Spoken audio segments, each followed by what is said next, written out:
Sorry. That's all right. Not on my normal setup, so. Mr. Forty, is that a dog that I see on your lap? That's cute. This is my son. His name is Steve. Oh, there we go. He doesn't like the camera too much. Hey, Steve. Oh, he's cute. Oh, Oh, cute dog.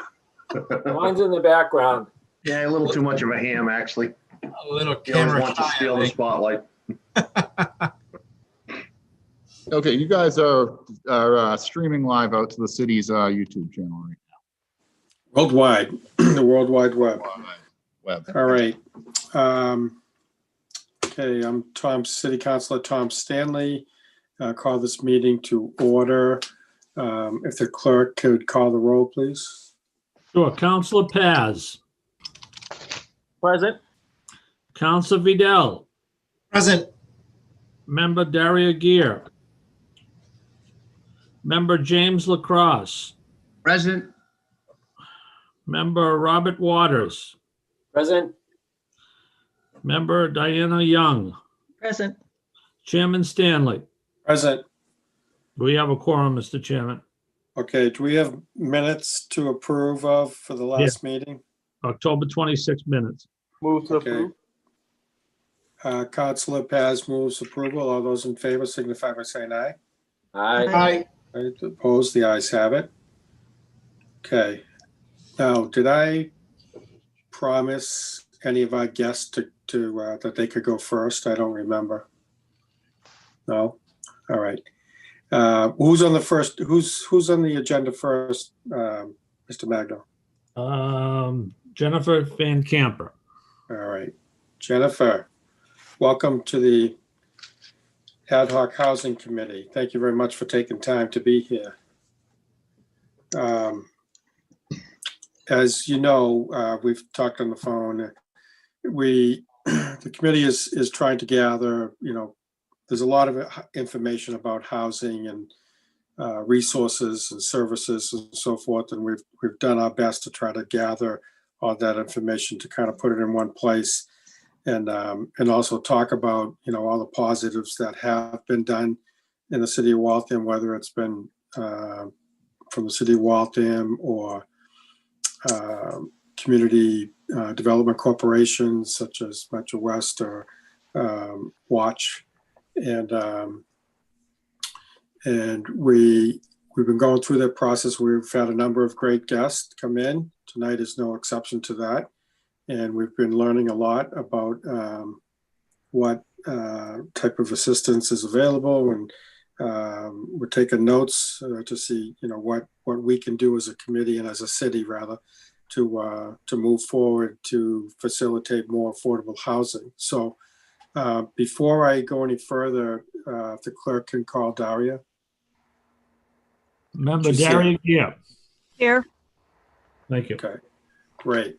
All right, Jennifer Van Campen, I've known you for a long time, maybe at least 25 years, I think, yeah.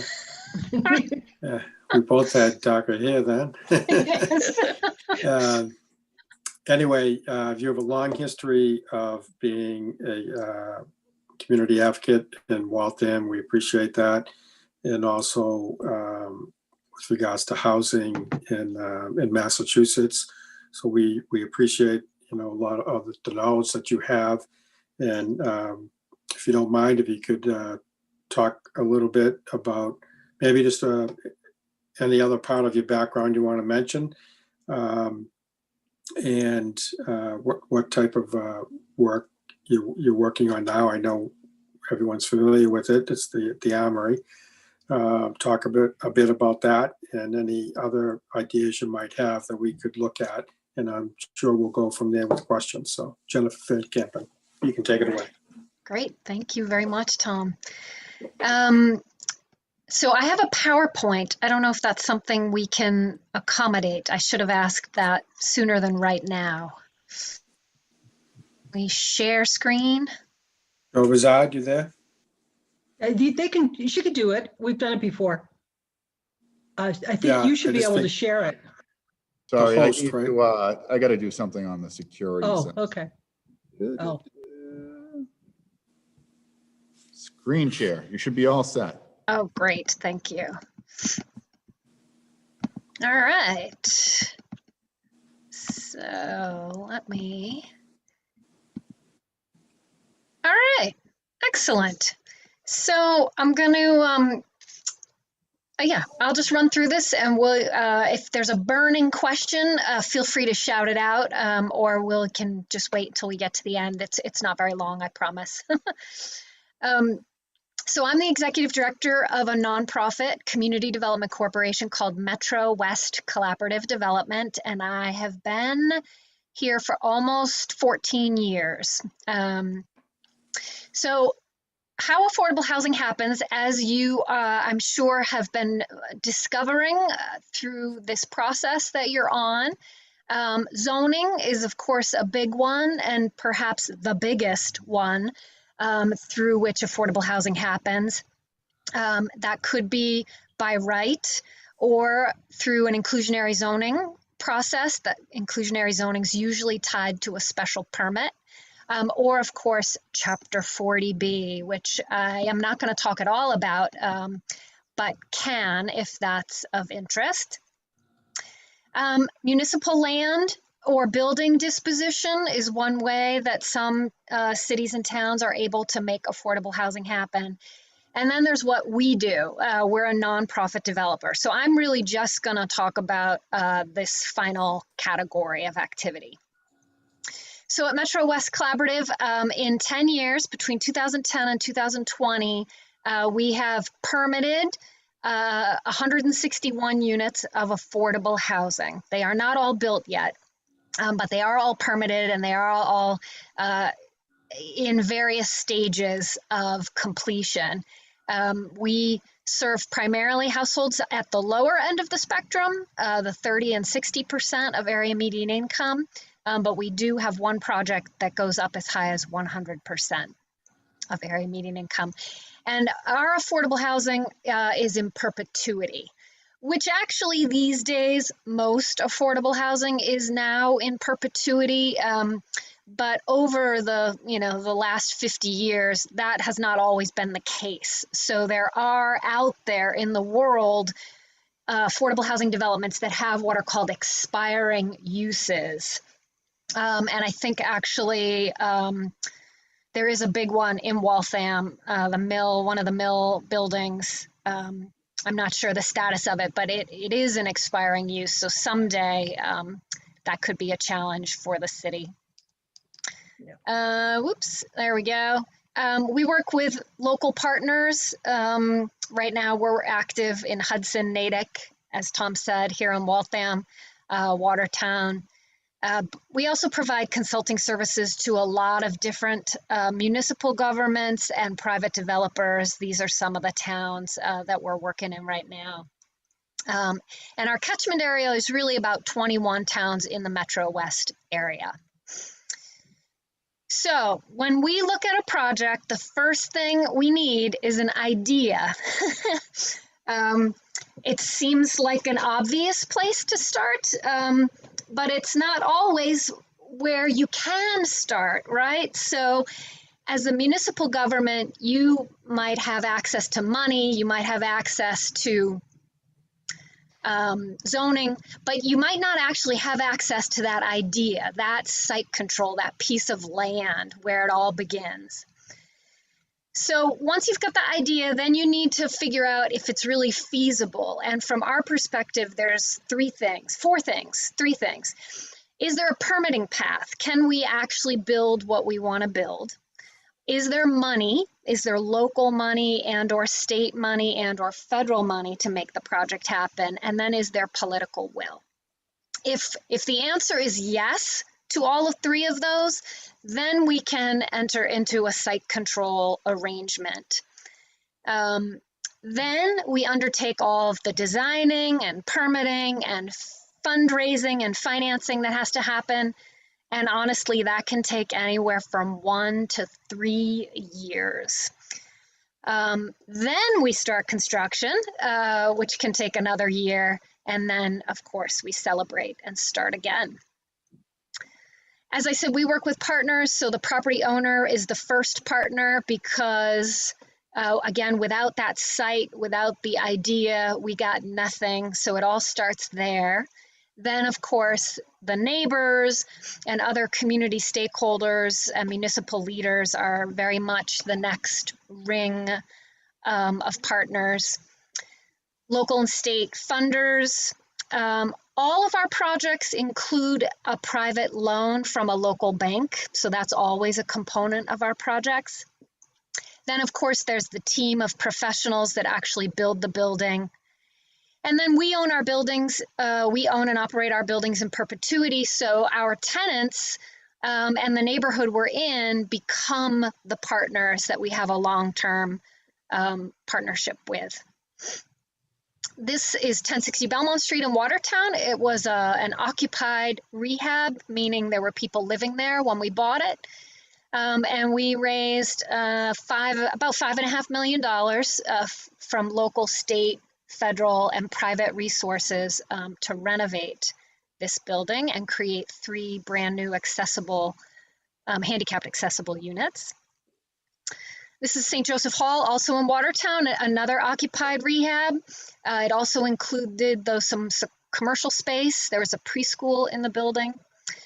This actually was also about a $5.5 million project. This is Herringbrook Hill in Norwell. This was a brand new construction project. It was on town-owned land. So this is a great example of a municipality saying, okay, we've got this site, we don't need it anymore. We really want to use it to create affordable housing. So how can we do that in a way that is the most efficient and effective? So they put the site up for a bid. We were the selected developer, and collectively we were able to raise, what is that, about $6.5 million to build these 18 units for seniors. This is 8 units in Newton that we did. This was a very expensive project. Actually, the total development cost was right around $4 million for 8 units. That's a kind of shocking number, but it's because the city really, really wanted us to preserve this historic house. So we paid $1 million just to buy it, and then we spent another, I don't know, almost $500,000 in restoring it. And last but not least, this is Glen Way and Medway. This is going to be a 2-phased new construction project that includes a total of 92 units. Phase 1 will be for families, and then phase 2 is going to be for seniors. This is going to be about, in total, it's going to be about a $40 million project when all is said and done. Here we are with the Waltham Armory, and this is only a forecast. It's only a possibility. We are still very much in the idea phase of this project, but the idea is that there would be 23 or 24 units of affordable housing. We envision utilizing the comprehensive permit Chapter 40B strategy for getting it permitted. As many of you know, the CPC in Waltham did support our application for a $5 million request for CPA money. And then that would mean we would need to go raise about another $7 million or so in private and public resources in order to make that project viable. I want to throw out another thing we've been talking about in Waltham. This is the guest house. I'm sure many of you drive by it every day on Lexington Street. It was a bed and breakfast for many, many years. The current owner would like to sell and has approached us as an affordable housing use. So again, the idea here, and it's only an idea, is that we would convert the historic house into probably 3 apartment units and add a contemporary addition. This is actually a fairly large site. So we could probably add 15, 16 units in a addition. It would be around a $9 million project when all is said and done. So a key thing in our projects is that we leverage local money. That, in my mind, is the only way anybody should ever do affordable housing, is make sure you're using your local money to leverage both private resources and public resources, because keep in mind, all of those state-funded programs are using your tax dollars. Waltham resident tax dollars are going to the state, and then they're going out to other towns in their affordable housing developments. So some of that should be coming back. Everybody's got a role to play. The CPC, the council, the office of the mayor, all of course are involved in the CPA allocations and possibly other local funds. The ZBA has an important role to play in the comprehensive permit process. Literally all of the town boards are invited to participate in the comprehensive permit process, so they all have an important voice in the ultimate project. The state, of course, is a major player in affordable housing, both in the terms of the comprehensive permit and other public resources. And then we would own and operate the building. So a timeline, I kind of referred earlier to a timeline that is depressing. There's no sugarcoating it. If we started now, if we started in this month with CPA approval, it would still take us 2 or 3 months to go get what's called site eligibility from the state. It would then take probably another 4 to 9 months to go through the city boards and the ZBA process, and that's being ambitious. It could take longer. So maybe in month 10, so next fall, we could be applying for funds with the state. And the state typically only accepts applications for funding once a year. So if you don't get funded in the first round, you have to wait and go in another round. If you don't get funded then, you got to wait and go in a third round. And then you get to build it. And as I said, that's typically a 10 or 12-month construction cycle. So that is all I've got for you. Jennifer, as far as sources of funding, one of the things I didn't see you mention was a housing trust. At least I don't think I remembered seeing that on the slide. Have you had have you dealt with any affordable housing trusts in any of the cities and towns that you've been working with? Yeah, most towns have either a housing trust or a housing partnership, and they typically receive CPA money or other maybe inclusionary zoning linkage payments, and they are often the body that then turns around and distributes those funds to nonprofit developers. So, Not always, but yeah, that is typically the process. But basically, if we look at it as being CPA and affordable housing trust or partnership funds being somewhat equivalent? Right. Yes. Okay. I had one more, if I could. You talked about getting private funding and state and federal funding. Is that a source of funds that a city itself could tap if it were to be the developer? I'm not sure.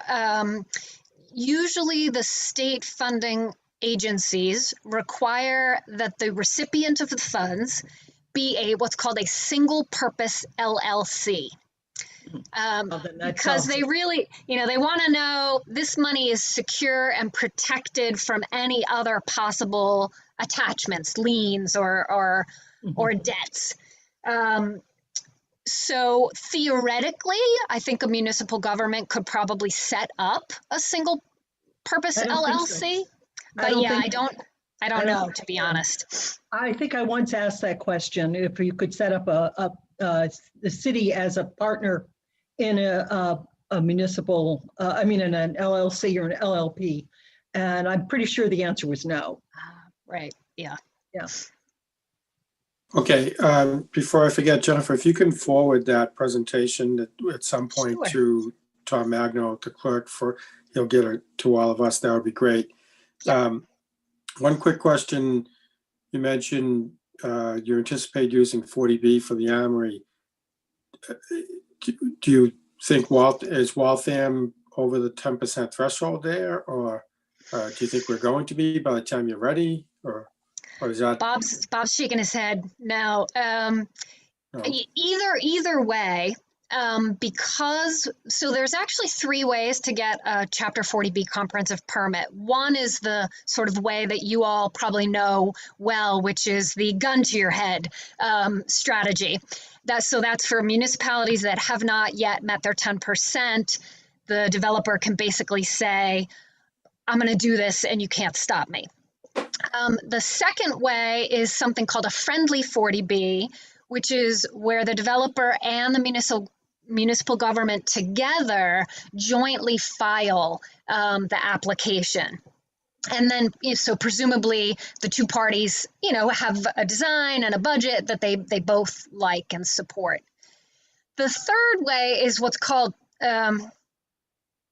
I don't know if it has a name, to be honest. Project eligibility letter, PEL is what we call it. I don't know if it has a better name than that. But when you, as the developer, are anticipating using state funding sources, then you can use 40B through that mechanism. Okay. So because we anticipate using state money, we can kind of skip those other 2 permit methods. Great. I want to try to get as close to 6:30 as possible, but I think other people may have questions. Councilor Paz, you're the ward councilor for the Armory. Do you have anything you want to talk about now, or? Yeah, No? I mean, I think we absolutely need more affordable housing that's permanent, not just in the south side, but across the city. I think there are seldom spaces. There aren't many spaces that we can actually invest and commit ourselves to building more affordable housing. So I've been in talks with the neighbors. I've been in talks with Watch and also folks from the CPA. And I'm very much in favor of repurposing a historical land site to actually serve the present needs of our people, especially working class people who could benefit from mixed use affordable housing, especially if it's going to be in perpetuity. So I very much believe that we can invest in affordable housing, and I think that's one way. Yeah, I very much appreciate and commend folks from Metro West and also Watch who have been spearheading that effort. But I do think that there are other places to get creative. But as Jennifer has mentioned, that's at the idea phase, and it'll be incumbent on, I believe, the long-term debt committee to, push it forward in the process. But I do think that we have an urgent need to invest in more affordable housing. Thank you, Councilor. Anyone else would like to ask Jennifer a question or just speak on what she was talking about? Not at this time. Okay. All right, Jennifer, we have a few minutes left. Is there anything else you'd like to say or? No. No, All right, thank you. Thank you very much for coming on tonight, and we look forward to getting that information. I will send it over. Have a good night. Thank you. Thank you. You too. Thanks. Bye-bye. All right, Bill Forte, welcome to the Housing Ad Hoc Committee. And I know we spoke at length the other day. We're looking forward to hearing from you. I know we talked about a few things that you could talk about, and I'm sure the members would have questions about some things. One of the things that I was hoping that we had a chance to talk about was micro housing, if you have any thoughts on that. And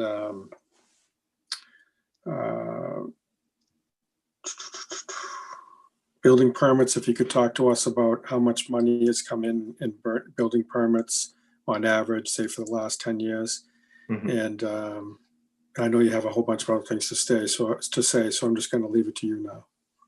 Sure. So specific to your question, Council Stanley, I don't know that micro homes are actually in the state building code yet. I believe that they are coming out in the 2021 code, or it will be the adoption of the 10th edition of the state building code. Right now, we're in the 9th, and I don't expect that that we'll be passing the 10th edition.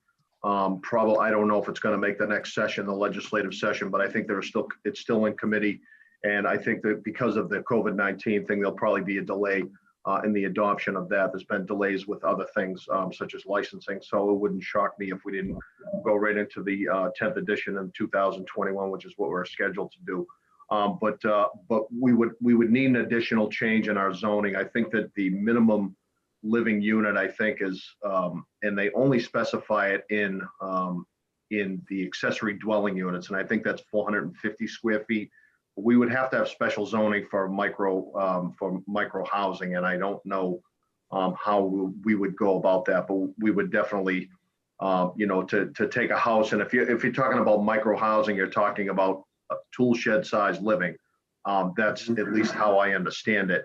That wouldn't be any bigger than an accessory, an accessory building to a residential home. So those kinds of things would definitely need, some serious revamping of the zoning ordinance.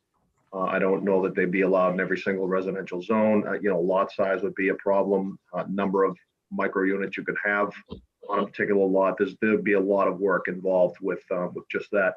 To allude to your next question about building permit fees, so we have had a steady increase in building permit fees since I started here in the city in 2015. I think our average has been between $6 and $6.5 million in permit revenue every year.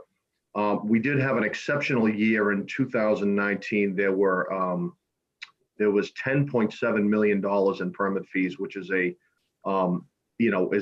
kind of a false number, because we collected a pretty sizable building permit fee for one building that's 225 Wyman Street, and that came in just before the fiscal year ended in June. And so that fee was tagged on to what we would consider a normal year. That normal year would have been right around 6.8 million. And so we have steadily collected those fees over the past 5 years with very little, with very little gain or loss. So the average seems to be 6.5 million.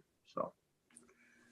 Okay, accessory departments, I talked to you about this before. Now, Waltham really has a lot that are not legal. And could you just talk about your thoughts on legalizing these apartments? Sure. And I think it would, I know a couple of things, and tell me if I'm wrong, but it would improve, they're already there. It would improve the safety because better inspection going on. There wouldn't be hidden apartments. Right. I know a number of fires in the past have occurred in some of these places because of faulty electrical work or so forth. But could potentially also keep people in their homes. So maybe if you could just talk about that. Sure. Since I've been in office, we have, and the mayor initiated this in 2014. She hired a building inspector specific to multifamily, multi-residential inspections. This is where probably the greatest number of illegal apartments are found, is in multifamily homes where it might have been a legal pre-existing non-conforming 4-family, and there may be a number of bedrooms that were split up into apartments, or basements are very common for illegal apartments.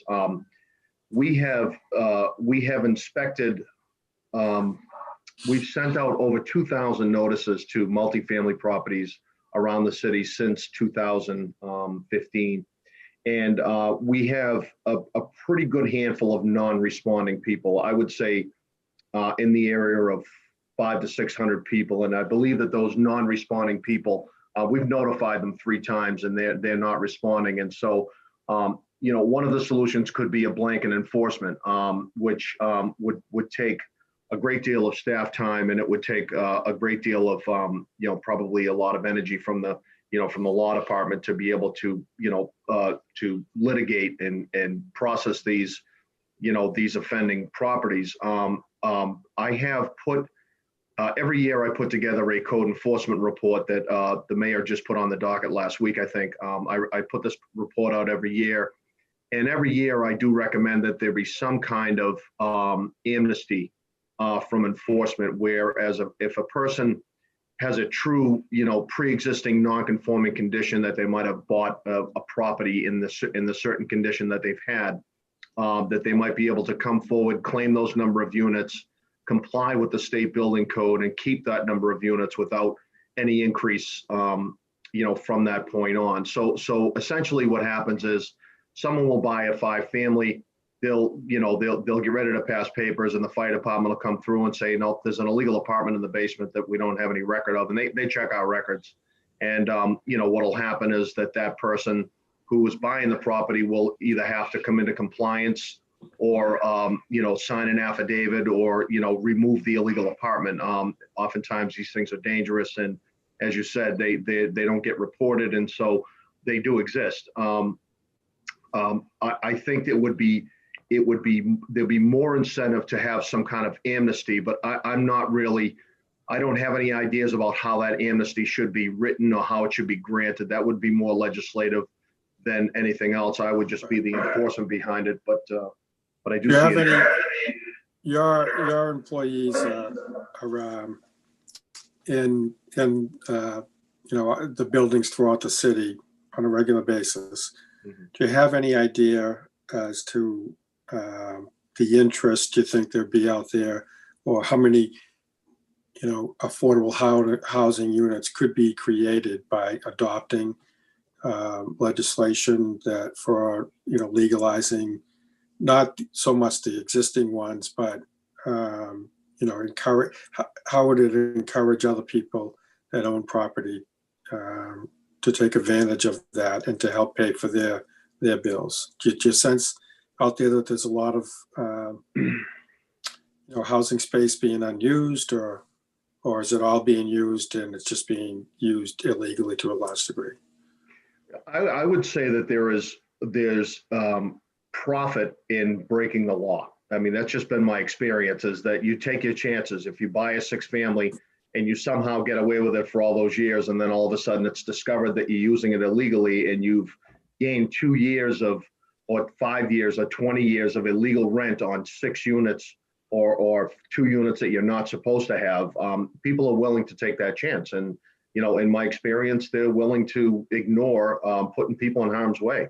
It's an unfortunate circumstance of profit, but it does happen. So right, but to get to the point, do you think other landlords or owner-occupied, 2, 3, 4 families may have space that is not being utilized right now, but if we change the laws in Waltham, that we might be able to create more affordable housing?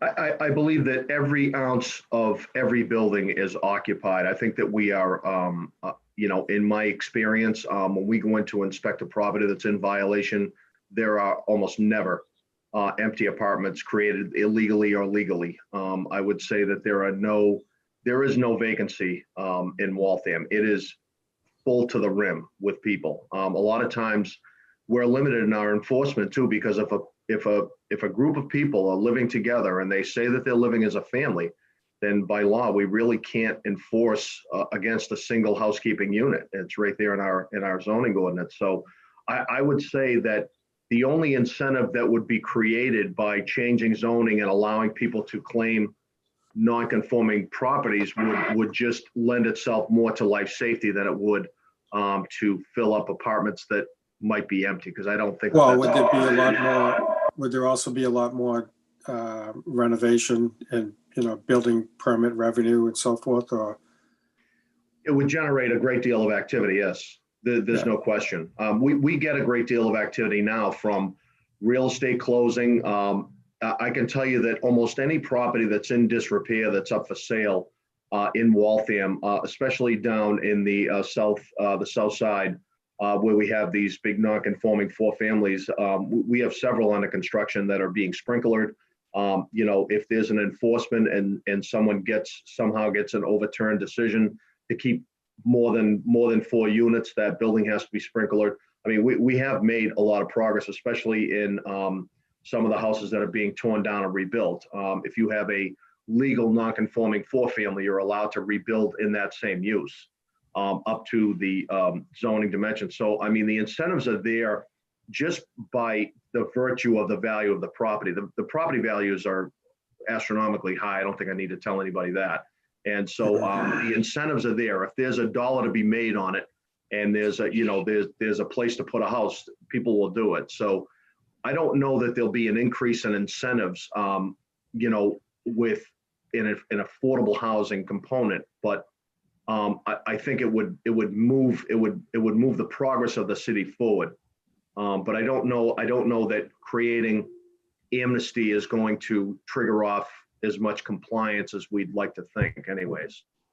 It would be more, it should be limited. It should be streamlined and limited to certain cases. And you've seen that throughout the history of the zoning ordinances that, they've allowed non-conforming lots to be split back up again. I mean, these are the kinds of things that have formed over the decades. And so, I would caution everybody to, before any kind of legislation is thought of, that it be something that's sensible and not too liberal for the people that live in the city and being able to keep in the same spirit of density that Waltham has. I mean, Waltham has a very, very dense, multifamily, multi-residential, neighborhood. And so, so we want to keep control of that. No, I think the idea would be utilizing to fully utilize the housing space that is available right now, not to, go down that thorny patch, if you will. Councilor Vidal had your hand raised. You have a couple of questions. Yes, thank you, Chair Stanley. Thank you, Mr. Forty, for sharing your thoughts about these important topics. And one of the things I want to talk to you about, this relates to the in-law apartments. This is a very interesting topic. I don't know if you recall back in 2009 when there was a huge fire down in Quincy, in which a multifamily, there was an illegal apartment in the basement and the place burned down, and I think 3 people died and the landlords went to jail. Each one did 2.5 years. Yes, yeah. I know you're from that area, so I know, and I have friends who live in Quincy and Braintree, and I knew this was very tough. And you mentioned earlier that we do have, you have tried to reach out to a lot of landlords who kind of become more aware of the situation of in-law apartments or basement apartments.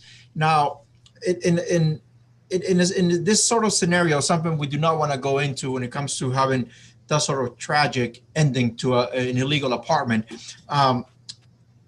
This talk of amnesty with landlords, is this something that you're thinking that could be covered under this sort of, like as making these in-law or basement apartments become legal as long as they follow certain protocols or zoning guidance in order for them to become legal?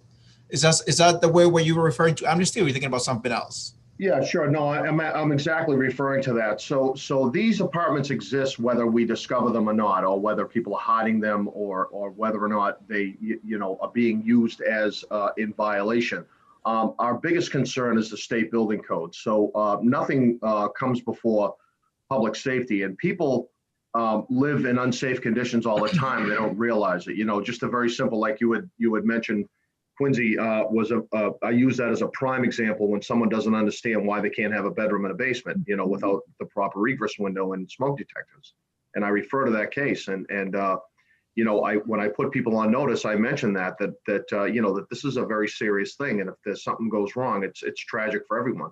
But the incentive zoning or the creation of some kind of amnesty would not be it would not be withstanding the state building code. So if a person, here's just an example for an idea, and again, I'm not trying to endorse any legislation, but if a zoning ordinance was created that said, okay, up to this certain date, if you had this number of units, you're allowed to claim those within this period of time. Say it's a 2-year period, okay, beginning from the time that it passes. Okay, you have up to 2 years to claim whatever is there, and within that time period, you must acquire a permit, make sure that you comply with all the minimum requirements for life safety, for habitability. So it would also have to pass the acid test with the state health code, which is minimum habitability requirements, which is, ceiling heights and so forth. So if you've created, living space where it's unsafe, then you may end up having to get rid of it. But the incentive would be there is that it would give us a better inventory of what we're missing or what we don't have. And that there would be nothing that would limit the enforcement of the state building code. So I think that the city would gain a great deal of, additional life safety that I think that that we probably don't have right now. You stated earlier also regarding the absentee landlords that you have tried to reach out in the past and haven't had much of a response from them. I know a couple of landlords that who live in Cambridge. They own properties here in Waltham. So just are you dealing more with absentee landlords than you're dealing with local landlords, or is it a mix, or does it really? It's a mix. Yeah, we don't have any one particular. I mean, that person could be in Waltham for 50 years and still be ignoring us. And there could be, and I publish a list every year of non-responders. So you would be able to look at that list and figure out who is responding and who's not. It's all published, Okay, great. Yeah. Great, thank you. Those are my only questions, Chair Stanley. I'm Okay, Diana Young had some questions. Is Yeah. anyone else that I'll put you in the queue at this time? Okay, Diana. I was wondering, in those cases, Bill, where you find an apartment that's illegal and has safety issues, is the issue of fixing them a financial one that they don't have the money, or they just are greedy and just don't want to spend it? I would say a little bit of both. Respectfully, I don't know what people's situations are, but we don't really look at whether or not they can economically afford it. We enforce the state building code uniformly. So there's a component of zoning which also becomes an additional violation. So on top of not complying with the state building code, they also may be in violation of the zoning ordinance. Now, typically, if a person is aggrieved by a zoning decision that's made by the department, they can appeal that to the Zoning Board of Appeals. Mm-hmm. And Zoning Board of Appeals has granted relief on more than one occasion for units that I would not be able to issue permits for. And so there are avenues of compliance that a person can take. But in that case, they're still not protected from enforcement of the state building code. And in those cases, they would have to sprinkle a building that was more than 4 units. That would be the main thing. And that's one way that we do get compliance. Okay. Thank you. Does anyone else have any questions for Mr. Forte? I'm just curious, through you, Mr. Chair, Mr. Forte, it's good to see you again. Just curious, more broadly speaking, if there's any changes in ordinances that we can make, or changes to our zoning to incentivize homeowners or landlords to repair their homes rather than flip their properties into condos. I'm just curious if this is related, or if there are other things that we can think of outside the box. So private ownership of a 2-family or one half of a 2-family, there's really nothing that drives that except the market. Having a 2-family, there's one going on right now down on the corner of Bacon and School. And I believe that person is going to rent that out. I don't believe that they're going to split that into separate ownership. It all depends on the person who is building, whether or not they want to do it for the long term and keep the building in as an income or not. But I don't think that it's related to the repair or disrepair of any building. I think that the economy does speak for itself. There are people with a mindset that if they just lay low and keep the building livable condition, that they'll be okay. There are some that believe that if they sink a few $100,000 into it, that they'll get higher rent and therefore be able to, maximize their income. So I think it's a personal preference, and I don't think it has anything to do with what the city could incentivize by zoning it or regulating it. Thank you. Could I ask? Go ahead, Diana. Mr. Waters a question quickly. Bob, with the way people can get a loan, if they own their own home and it has issues, they can get a city loan if their income is in the right level, and they can then pay it back when they leave the home, Yep, one way or the other. Is Yep. that available only to owner-occupied units, as opposed to, say, a house that might have 2 or 4 units, something like that? Owner occupied. Okay. So if it's a 2 or 4 family and it's one of the units is owner occupied, then they would be eligible for that program. But it is a great program. Typically, it's usually senior citizens that we're dealing with. Okay, thanks. Mr. Forte, the money from the building permits, that goes back into the general fund, right? Correct. Okay. All right, does anyone else have any other questions at this time, or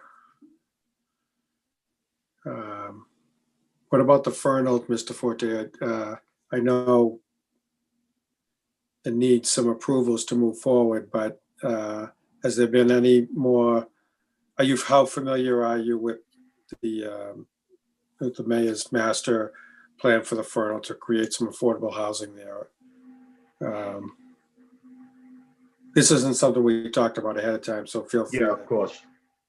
Yeah, I honestly, Council Stanley, I don't, I have not spoken to the mayor about her plans up there. I did briefly look at the master plan up there, but I haven't been given any instruction to take any action up there. We're just trying to keep up with, boarding up the buildings and trying to keep them safe and, Right. so- All right. Well, I don't have any other questions at this time, so if no one else does, Could we just double check next meeting, next Monday, would you just want to have us? I'm gonna let, I thought I'd let Mr. Forte go and then talk about that. Oh, sorry. Okay. Okay. All right. Thank you very much for your time. Very good. All right, thank you very much, folks. Have a great All night. right. Thank you. Sure. All right.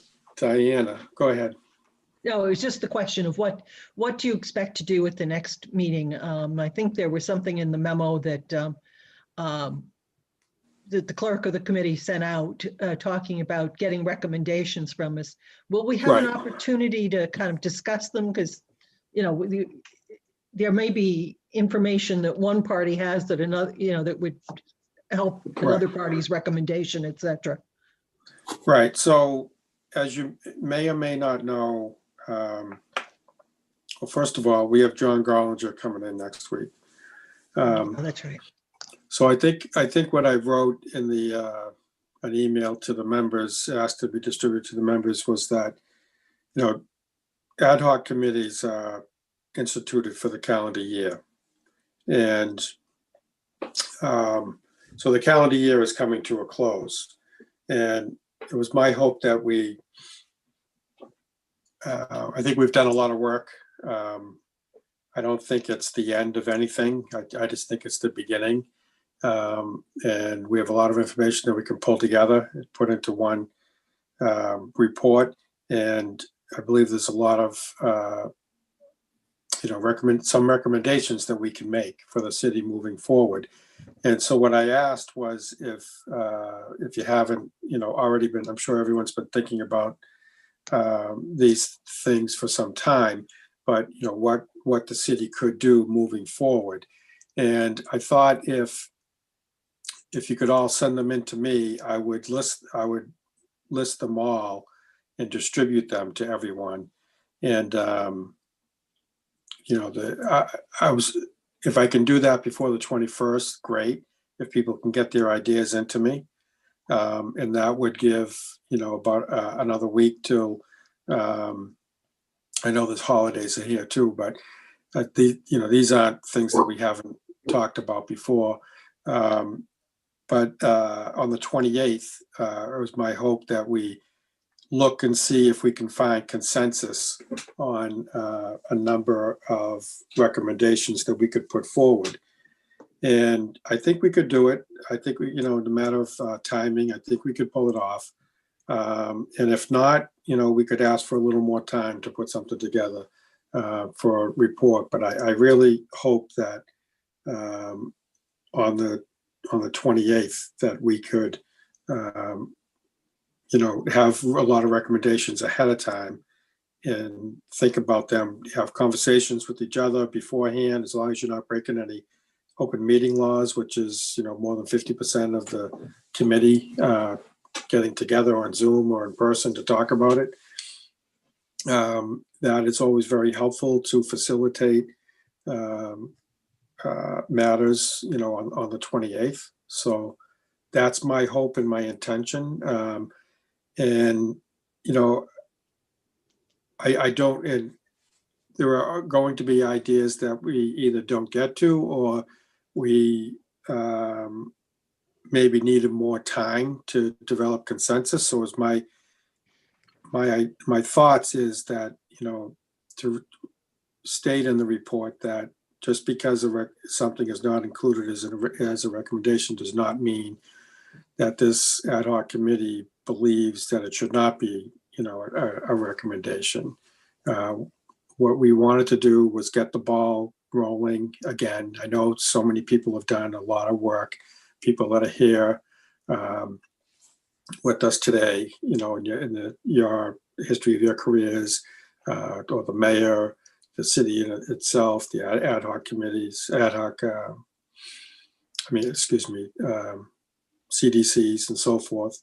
So I just think we could put together a report based on we had a lot of great guests that came in and put forward some recommendations, hopefully, that we believe the city should move forward on. So that was my idea.